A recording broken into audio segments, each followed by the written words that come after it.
What is the future of ELD? Because, like you said, when once you get a hang of it and start using it, it becomes easier. But also the technology becomes easier because you remember older tablets were not as accurate.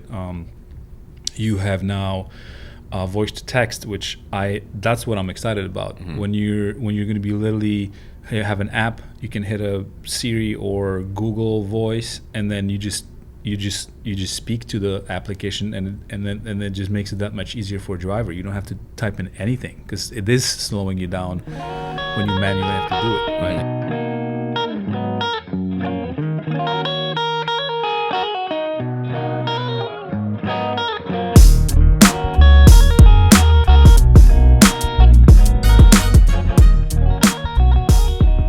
All right, welcome to Truck You Podcast. My name is Sebastian. Saeed, guys. How's it going? Good. Did you get some rest last night? Yeah, a little bit. Did you see the temperature dropping? Yeah. Did we no issues with starting trucks or anything like Nothing. Knock on wood. It's been a pretty good day so far. that? Good. Yeah. Yeah. Okay. That's good. Usually we have here and there a truck or two not starting. Yeah, it went from about 45 to like 20s. Yeah. It's around 30s right now. So we're gonna probably stay here a little bit. But so today we're gonna talk about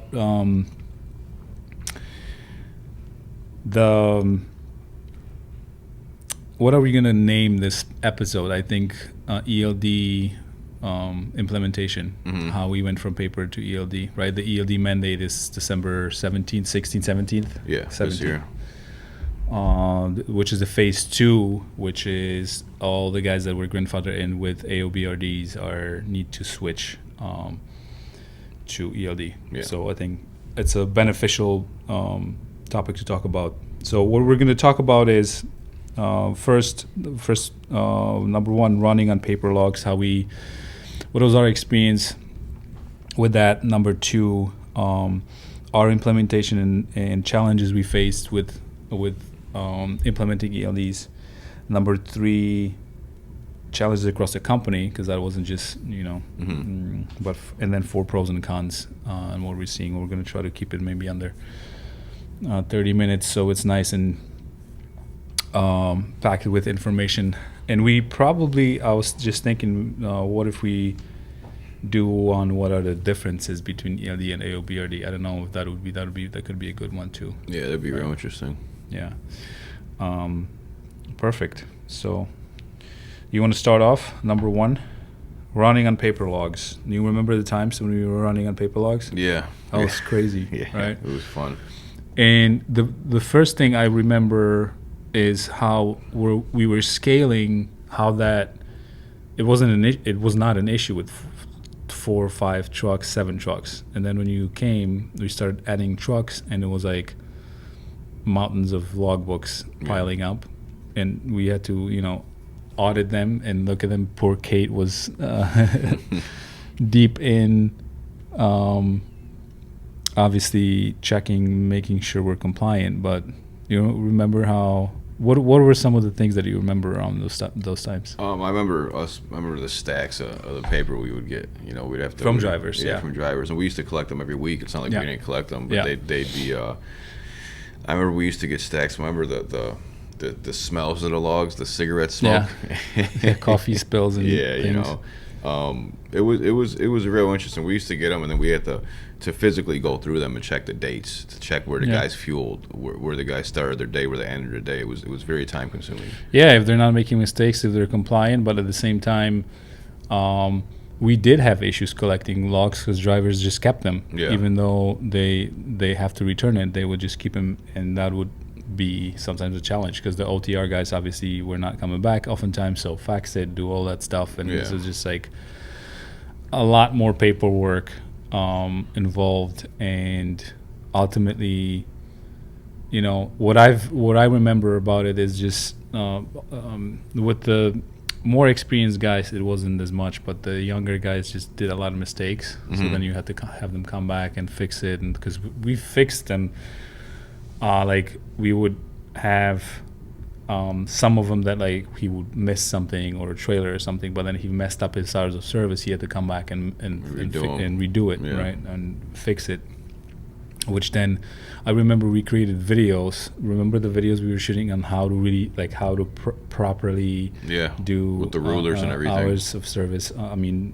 Paper logbook. That was an onboarding process for our drivers to actually watch that, look at it, to not make mistakes. Because even even some of the experienced guys just didn't care. Well, the worst was when they'd be good logs, right? Everything would be good, but they'd forget to churn in like Wednesday. So you got Monday, Tuesday, Thursday, Friday's logs are perfect, but Wednesday's missing. Yeah. And then you would missing pages. Yeah. You might not catch that. You'd see them, you kind of eyeball them and say they look good, and you might miss the day, and then you're like, oh shucks. Then you're looking for the missing Wednesday. So that was always fun. And then, like you said, man, even small things like drawing straight lines. Yeah, well, that's the snakes and the graphs. That was, but you could tell by the graph if somebody, that was the indicator, if somebody really cared about having a good log. Yeah. If you had or handwritten just a snake on the graph, you knew the guy was like missing stuff. They were always missing something with their logs. But that was some of the crazy stuff we've seen with just like I would even if I tried, I wouldn't draw that perfectly. I remember coming to work early a couple years back, and we had the other office at the time. And I'm walking in, your door was closed, and there was a jewel bag, a plastic bag on the outside of your door. I'm like, what the hell's going on, So I look, and it seemed like the driver returned the logs and literally blew a cloud of smoke in the bag and tied it. So there was like a cheap cigarette taste to the bag. Poor Kate. Yeah. We should have had Kate here help us with that topic, because it's the back end of them then just filing and going over it and auditing, and it was just crazy. I remember we had the storage place, and she would create a table, and then like every log was perfectly aligned for every driver, time wise, and she would, this guy didn't bring this, just bring it over on their.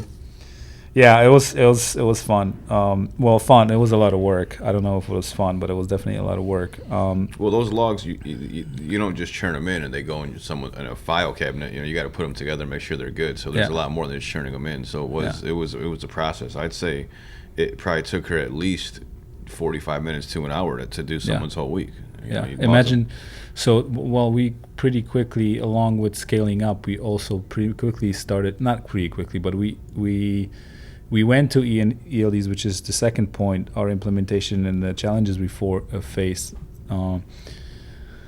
As we were scaling up, that was a lot easier. But imagine right now having all the paperwork and going through all paper logs, and it's like, wow, like you need at least 3 people to handle that. Just doing level. Logs only. Yeah. So number 2, our implementation and the challenges we faced. So I would say the research was the number one thing. We decided early in 2017 to start kind of digging around. I remember winter 16, 17, I've delegated to somebody. It wasn't you. I know you were doing something else, to start calling and researching the platforms, the providers. Yeah. And we tested, I think, 3 or 4, right? Yeah. Demos, and it was an interesting time, because everybody with the new mandate rolling in, it was there was a lot of activity on the market. Yeah. People buying people, and a lot of options. A lot of companies start pretty intensely trying to capture customers and reaching out. So we looked at 3. I think the 3, let's stick to 3, and we did all the tests with them. We did the demos. I know you were part of that, and then we picked one. And the biggest thing was, are we going with fixed units, so fixed device in the truck, or tablets and a relay? So why do you think why do you think we thought about that tablet was better? There's plenty of reasons, but I think number 1 was that the technology is a little better than the old little I forget the name of it, the ones that are fixed on the dashboard. Yeah, the fixed units. Yeah. Troubleshooting Imagine someone having an issue with a log when it's a fixed unit. You got to bring the whole truck back. If it's an issue with a tablet, you could coach them through it. True. Yeah, you could edit it from the back end, but the problem with that was, and I've had some experience with one company, it was just like the technology was so old. Yeah. The back end, and by now I'm all about innovating as far as technology, but I looked at it, I'm like, it's such a early 2000s technology. Yeah, I mean, there was no options. There was like, with the ones that are fixed, if you start moving, you're logged. If you get in the truck, you're logged. There was no, you can't really mess with statuses as far as saying what you were doing. It's real cut and dry. Yeah. With the option we did with our choice, it was a little more. I don't want to. Well, I guess you could say flexible, but it was a little more detailed. So you'd have a status and a substatus. Yeah. Instead of just on duty, it'd show you what you were doing. It did. It was a lot better as far as technology period, because it was all new platforms. The touch screens were better, a lot better. The fixed units, and the truck had usually very outdated technology, which is the number one thing that bothered me. It's like when you you're waiting 2 seconds for the thing to do anything, and I was like, no, we're not going to do that. Plus, the backup option with a tablet is that if your tablet goes down, you can use your phone, which is a good, always. And we're providing, as a company, we have tablets for drivers, but if something goes wrong with the device, then you can you got a plan switch to your phone, and you're still compliant. But yeah, I remember then we, in the tablets, there were. So we're going to talk about pros and cons at the end to summarize. But that was the reason we wanted to go with tablets versus fixed units in the truck. It's just a lot more flexibility and better technology. What do we have next? Then we have the challenging implementing. When we finally picked one, right? We were like, all right, we're gonna do now tablets. We're gonna go with this company, and we started implementing it with. At that time, we had over, I think, around 30, I would say, units. Well, we had 30 probably our company guys. We had some owners on top of that. Some owners on top of that, and then, but that I would say that was the biggest challenge, was rolling it out across the platform. And we did research it early in 2017, since December 17, 2017 was the implementation deadline. But we did the right thing as far as, in December you needed it. You needed to have it on the truck, right? So what we did was, we actually, the summer prior to that, we were researching it. We actually pulled the trigger and started messing with the ELDs. Yeah. A lot of companies probably waited till the last possible second, and then just kind of took what they could get. So we had, like you said, we had 3 or 4 demos we were running. We had options. We didn't put ourselves in a corner and have to do it by a certain time. Yeah, the biggest problem I had with that was when everybody jumped on board before the deadline, it just messed a lot of. Yeah, well, even though the way it worked, it just messed it up. They're all on a server, and the server's going to get slow when customer service was unreachable. It was just a mess. I don't want to get into that too much. It was adding to the difficulty of, obviously, staying compliant and being. I think it's the ultimate question of how, like, what's the timeline, and how do you want to wait till the end to implement? Do you want to give yourself some time? We gave ourselves some time to learn the system, and I'm glad we did. Yeah, thank God. But the thing is, it still took a lot longer for a massive, I shouldn't say massive, I should say a significant number of drivers that we had to get used to it and get used to it with the technology. Yeah. And on top of that, if the technology had issues, then you have to fall back to paper, obviously. So that was the challenge with rolling it out. It's just like, okay, let's get this thing off the ground. Yeah. And then what are some of the things that you remember when we rolled it out that come to mind? I remember we actually brought all our drivers in for a meeting, and we went over. We did a massive meeting. Yeah, so that was, we did that because you'd love to just be able to make a video and send everyone a video, but it doesn't work that way. We had to explain it to them. Some guys did use it. Yeah, remember? A select few we had them. We had like 3 or 4 guys doing it at first. I remember the hardest part was the older guys we had, who were kind of set in their ways of using a paper log. And they were also slower with the technology a little bit. and oftentimes those are the best drivers, right? So then you're like trying to help. I remember you spending tremendous amount of times with some of our senior guys, I could call them, helping them out figure it out, and Kate and Adam just helping out, because it is difficult. Not only now you have to like do that on tablet and do your, if you're not that savvy with technology, it's going to be that much. Yeah, whenever you see passwords, whenever you got to put 3 or 4 different passwords in, that's when you know it's going to go down. Yeah. So, but once they username and password, and then PIN, and then and you have to put trailer numbers and all that stuff. Password was like 1, 2, 3. So, but at the same time, I mean, I guess if you're used to doing something for 30 plus years a certain way, it's going to be tough to kind of switch your ways and do it. Yeah, totally understandable. But when it's all said and done, the older guys like it more than paper now. For them, it's a lot smoother for them. Yeah. I mean, it's not. If you look at it, it's really not. It's not like you're hacking into a government server or nothing like that. You're typing in a username and password. You go into your statuses. You're hitting one button. You're picking what you're doing. Then there's a sub status, which would be on duty fueling or whatever. Whatever the status would be. But once the guys got the little hand motions down of what to click, they were smooth. They get it. Well, it's the evolution of the technology, right? The beginnings will always be hard. Then the technology is getting better and getting better. And I actually made a note right here to talk about it a little more, is what is the future of ELD? Because like you said, once you get a hang of it and start using it, it becomes easier, but also the technology becomes easier. Because you remember the older tablets were not as accurate.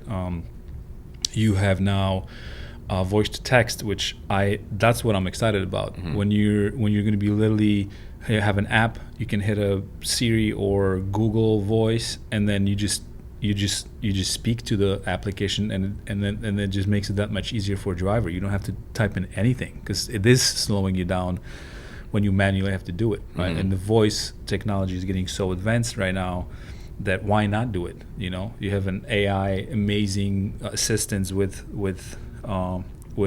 predicting your text when you're doing and voice to text, which I'm using a lot. I know. So it's like, why not utilize that? Have an app that you can go do manually, but have it also voice assisted, where you literally just say everything that you just did. Picking up loads, seals, all that stuff. Yeah.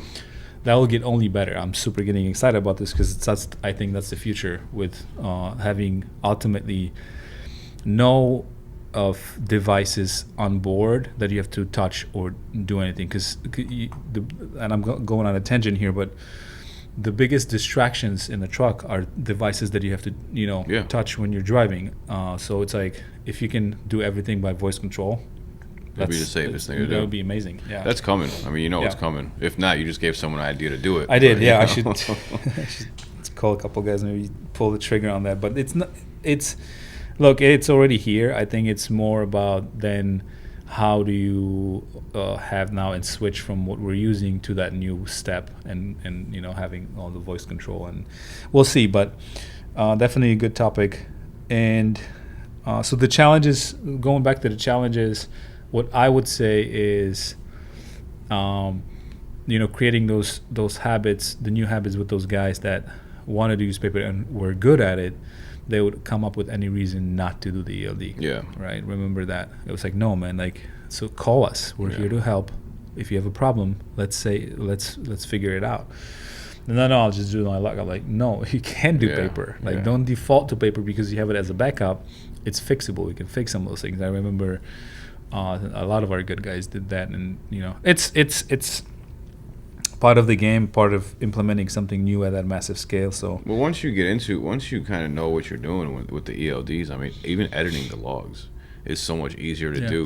You mean like fixing the errors? Like if you moved your truck and it caught you on duty or something like that, the editing now is so, you log on to the day, you click a button, and you could just change it. Like back with the paper logs. Remember how we used to edit paper logs? You can make a whole new log.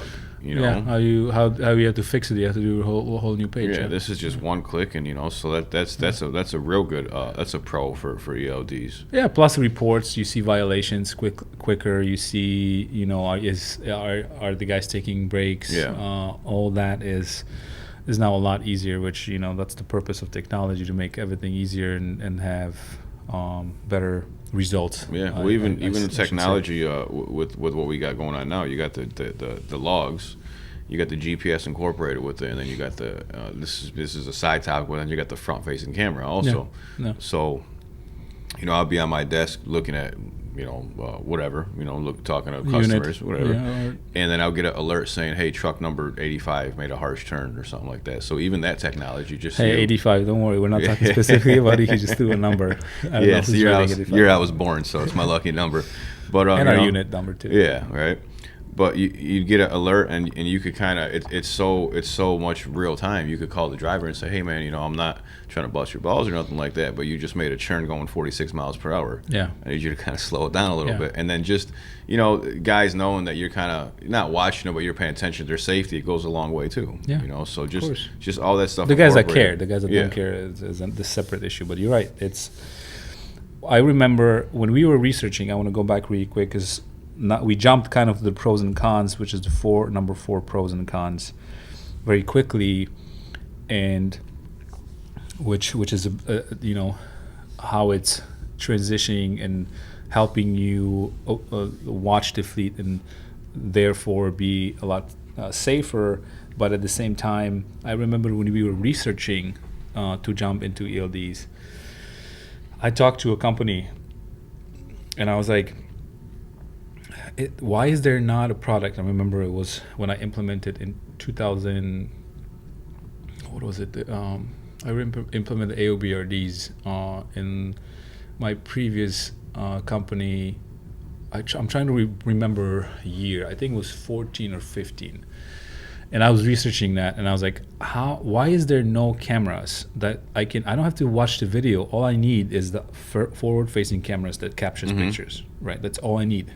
Because I would be stressing out at home at 2 a.m. with the Midwest where we are, snowstorms coming in, guys going to Michigan, and like I want to see what they see without bothering them or having them even not tell me the truth. Hey, it's fine, and then he's rolling on 3 inches of snow. You were waking up in the middle of the night, me and you, and we would look at the highway cameras. Yeah. To see like the mile marker cameras. That was crazy. And then they'd be like 8 hours delayed. So I'm like, oh man, it's sunny. Some of them were, some of them were. But you're right. We were like, okay, which camera works? A lot of them they wouldn't work. So we would look at different. That was. So, but see now, all you do is you go to our system, pull up the picture of the truck, and you see every 2 minutes what he sees, which is amazing. Yeah, and real time. When I was researching that a few years ago, I'm like, why? I mean, I know the technology got better, and then you have to, send data through the camera, through the relay, but it got there, and it's super exciting because now it helps us a lot. Right? Well, even technology, our ELD software is a hotspot. It's got Wi-Fi. Yeah. So even that alone is remarkable. Awesome. Plus one thing, how many times we've had minor situations with crashes that were not our fault, or what tends to happen is just the report or the scene is so hard to determine by the officers that nobody's at fault. Well, look at our intro video. But then you look at the intro video. It's like, that's exactly the video that we won the case, because it was like, no, the guy literally went into our lane. Well, it was written. The police officer wrote it as we both merged at the same time. Yeah, remember the report, and then I'm like, hey, officer, it's like, no, please watch this. Bit. Yeah, so subscribe to our channel. But we sent him the video, and he amended the report right away, and we got immediately. it. So that one alone is worth everything. Yeah, that's exactly. That's the thing. Why are truck drivers always at fault? I'm not going to understand that. We do carry a lot more responsibility as far as being safe and being pro drivers, but it's like a default narrative. It's like whatever happens, the truck driver is at fault. But oftentimes you have the regular cars just driving crazy around trucks, not understanding what the semis really have to do to stop the unit, right? So I'm not going to get into that, but great. I think we're getting some good content here. The pros and cons we talked about. So let's recap really quick. We talked about running on paper logs. The issues with that. Number 2 was our implementation and research and challenges we faced with ELDs.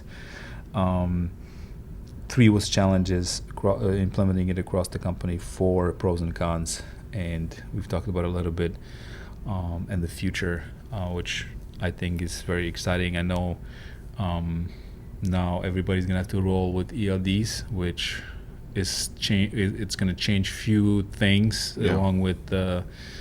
It's gonna change a lot. It's gonna change. It's gonna change a lot. Well, the proposed, obviously, I did a video on it earlier too. Is the proposed rule changes around hours of service, having a little bit more flexibility, and the ultimate question of why people objected to ELDs as much, right? Because it didn't give you that much flexibility. Because ultimately, you can't predict certain situations when you're running, when you're driving and going to customers, getting not unloaded. It's not, and then forcing you to sleep 10 hours, which was my biggest thing that I was like, this is just ridiculous. Well, they're trying to change. Now they're trying to split it, right? They're trying to give you there's going to be a split, but if you need to be, there's an 8 and 2, but ultimately you have to be 10 hours off duty, and it's like, when I drove, I was just like, I don't need that. All I need to sleep is 6.5 hours, maybe 7. Yeah, but everybody's different, right? I'm not talking it should be applied to me. What I'm saying is everybody's different. So give that flexibility to drivers to do. However, what if you get there's a lot of options with that, and the set rules and not being able to be flexible with that is what people disagree a lot, and which is obviously slowing everything out. But anyway, I think it was a pretty good. We're approaching the 30-minute mark again. So I just want to say that at first, man, I was, and you could vouch for this, I was real hesitant on the ELDs. Yeah. I was hoping, I was like, no, man, it's not going to go through. They're going to change the law. It's going to be. Well, why is that though? Tell me why. It's just it's scary thinking about. It was now I prefer ELDs, but at first it was just.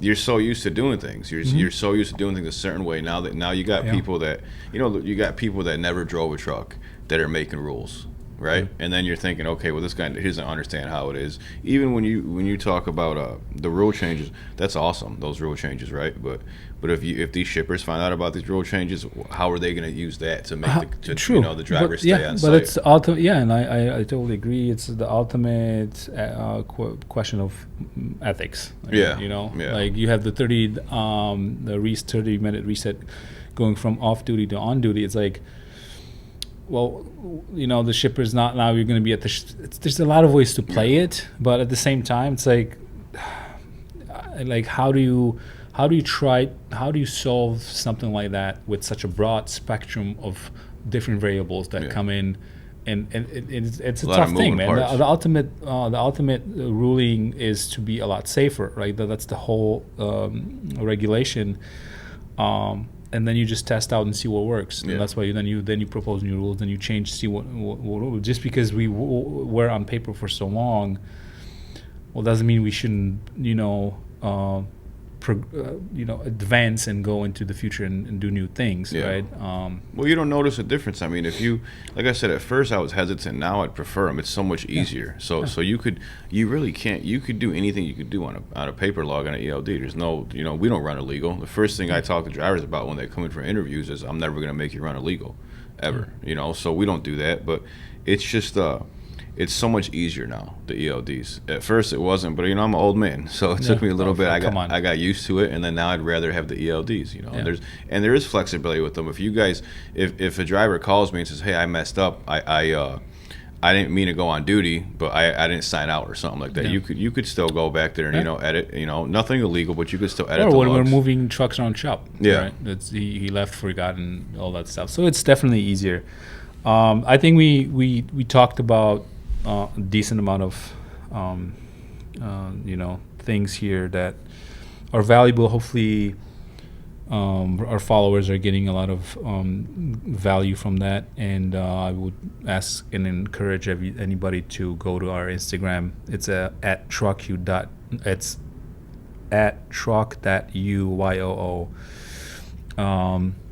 And ask questions. I love when we have comments and we can dig in, and how many times with Jose we had topics around podcasts that around questions that people were asking. I'm like, okay, cool, let's do that. I want more of that. So like a Q&A kind of. Yeah, at truck.yoo is our Instagram, and then I think it's a good episode, wrapping up at 30 minutes. Okay.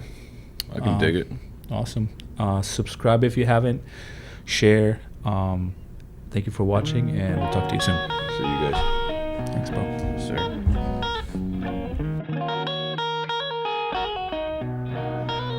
Before I let you go, I just wanted you to visit our Instagram page. It's at truck.yoo, at truck.yoo on Instagram, and give us some feedback. Tell us what would you like to hear about, and any ideas, any recommendations, comments are greatly appreciated. This episode was brought to you by Era Transport and Era Service out of Chicago. Guys, thank you very much. Share, subscribe, and drive safe. We'll talk to you soon.